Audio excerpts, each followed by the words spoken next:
kids, where are you? It's time for all the art to tell stories. Maplewood was a town that loved celebrations, and birthdays were no exception. Every year, the townsfolk would come together to throw unforgettable parties, complete with games, music, and of course, cake. For 10-year-old Jack Thompson, his birthday was the most important day of the year. He had been counting down the days, eagerly anticipating the moment when he could celebrate with his friends and family. This year, Jack's parents had promised him the best birthday party yet. They had rented out the community center, hired a magician, and even arranged for a bouncy castle. But the centerpiece of the party was the cake, a towering 3-tiered masterpiece decorated with Jack's favorite superheroes. It was a cake fit for a king, and Jack couldn't wait to see it. The day of the party arrived, and the community center was buzzing with excitement. Jack's friends and family had gathered, and the room was filled with laughter and chatter. The magician was performing tricks, the bouncy castle was a hit, and the tables were laden with snacks and drinks. But all eyes were on the cake, which sat proudly on a table in the center of the room. As the time for the cake cutting approached, Jack's mom carefully carried the cake to the main table. The crowd gathered around, singing "Happy Birthday" as Jack stood in front of the cake, ready to make his wish. But just as he was about to blow out the candles, disaster struck. One of the table legs wobbled, and before anyone could react, the table tipped over. The cake went flying, landing with a splat on the floor. The room fell silent as everyone stared in shock at the ruined masterpiece. Jack's heart sank. His perfect cake was gone, and with it, the centerpiece of his party. He felt tears welling up in his eyes, but before he could cry, he heard a voice. "Don't worry, Jack. We can fix this." It was Jack's best friend Tommy, who had rushed to his side. Tommy was known for his quick thinking and resourcefulness, and he wasn't about to let a little thing like a fallen cake ruin Jack's birthday. "How?" Jack asked, his voice trembling. Tommy grinned. "We'll have a cake rescue mission. Come on, everyone, let's save the cake." The room erupted into action. Jack's friends and family sprang into action, determined to salvage the cake.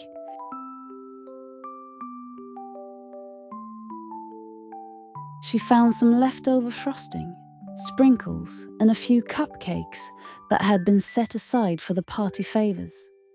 She brought them out, and the group got to work. Tommy and Jack carefully lifted the cake off the floor, placing it back on the table. It was a bit lopsided and missing a few pieces, but it was still mostly intact. Jack's mom and a few other parents worked on smoothing out the frosting and patching up the damaged areas. Meanwhile, Jack's friends gathered around the table, using the leftover frosting and sprinkles to decorate the cake. They added new designs, covering up the imperfections with colorful patterns and messages like "Happy Birthday, Jack" and "Cake Rescue Squad." As they worked, the mood in the room lightened. What had started as a disaster had turned into a fun and creative activity. Everyone was laughing and joking, and Jack felt his spirits lift. He realized that even though the cake wasn't perfect, it was still special because of the effort everyone had put into saving it. Finally, after what felt like hours of hard work, the cake was ready. It wasn't the pristine masterpiece it had been before, but it was still a beautiful and delicious looking cake. Jack's mom placed the candles on top, and the crowd gathered around once more. "Okay, Jack," Tommy said, grinning. "Let's try this again." Jack stood in front of the cake, surrounded by his friends and family. He closed his eyes, made a wish, and blew out the candles. The room erupted into cheers and applause, and Jack felt a surge of happiness. His birthday might not have gone as planned, but it had turned into something even better, a celebration of teamwork, creativity, and friendship. As the party continued, Jack couldn't stop smiling. He knew that this birthday would be one he would never forget, not because of the cake, but because of the way everyone had come together to make it special.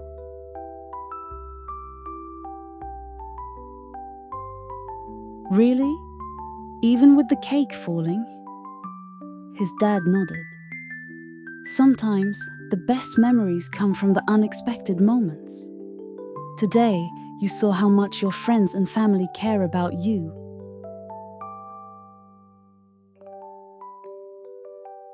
The cake rescue had been more than just a fun activity. It had been a reminder of the love and support that surrounded him. He felt grateful for his friends and family, and for the way they had turned a potential disaster into a celebration. As the party came to an end, Jack stood in the center of the room, looking around at the smiling faces of his loved ones. He knew that this birthday would be one he would cherish forever.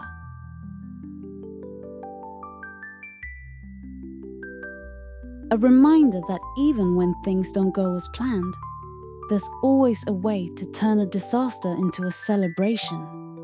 Jack had learned that with a little creativity, a lot of teamwork, and a whole lot of love, anything was possible, even saving a fallen cake.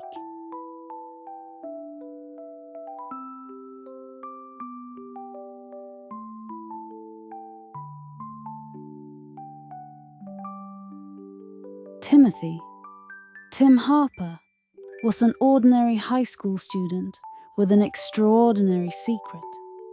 At 16, he discovered he could travel through time. It happened one rainy afternoon in his late grandfather's attic, where he found a peculiar pocket watch. When Tim wound it up, he was suddenly standing in the same attic, but decades earlier. At first, Tim thought it was a dream, but as days went by, he realized the watch was real, and so was his ability to travel through time. He experimented cautiously, jumping back a few hours to correct mistakes or relive moments he enjoyed. But everything changed when he stumbled upon a chilling piece of history. Tim was a history buff and loved digging into old newspapers. One day, he found a headline from 1985. "Tragedy strikes small town. Chemical plant explosion kills 200. The explosion devastated Willow Creek near Tim's home. The date was October 15th, 1985. Tim realized that he might be able to prevent the disaster. Altering the past was risky. His grandfather had warned him about meddling with time, and Tim had experienced consequences of small changes. Once, he saved a classmate from failing a test, only to find the classmate became arrogant. Still, saving 200 lives was too compelling to ignore. Tim decided to take the risk. On the night of October 14th, 1985, Tim wound up the pocket watch and focused on the date. The world dissolved into a whirl of light and sound, and he found himself in Willow Creek. The town looked different. The chemical plant loomed in the distance. Tim knew he had to act quickly to prevent the explosion. Tim's first stop was the local library, where he researched the chemical plant. It was owned by Victor Grayson, a wealthy industrialist with a reputation for cutting corners. The plant produced thermex, a volatile chemical. Tim suspected negligence or faulty equipment might have caused the explosion. Tim sought an ally and found Maggie Carter, a young journalist. He approached her with a fabricated story, claiming to be a whistleblower from the plant. He told her he had evidence of safety violations.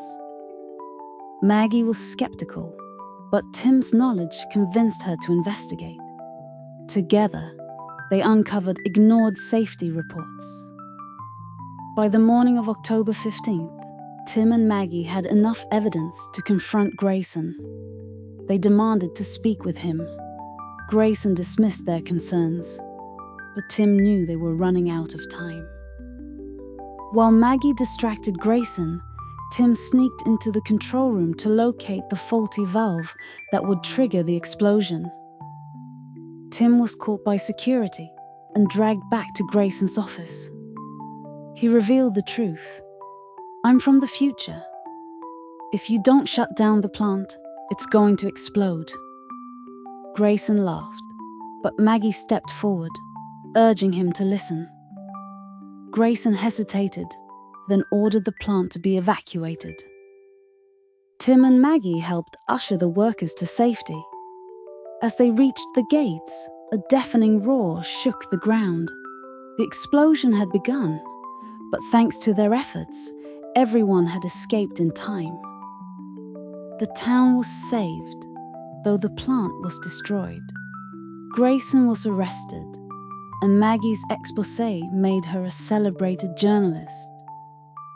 Tim knew it was time to return to his own time. He said goodbye to Maggie, who promised to keep his secret. As he wound up the pocket watch, he felt a mix of relief and sadness. He had changed the past, but he had no idea what the future would hold. When he opened his eyes, he was back in his grandfather's attic. Tim rushed to his computer and searched for news about Willow Creek. To his relief, he found no record of a chemical plant explosion in 1985. Instead, the town had thrived, thanks to Maggie Carter, who became a renowned advocate for workplace safety. Tim smiled, knowing he had made a difference. Years later, Tim became a historian, using his knowledge of the past to shape a better future. He kept the pocket watch hidden, only using it when necessary. One day, he found a letter from his grandfather. "Dear Tim, if you're reading this, it means you've discovered the watch and its power. Use it wisely." Tim realized his journey was part of a larger legacy. As he looked at the watch, he knew his adventures were just beginning.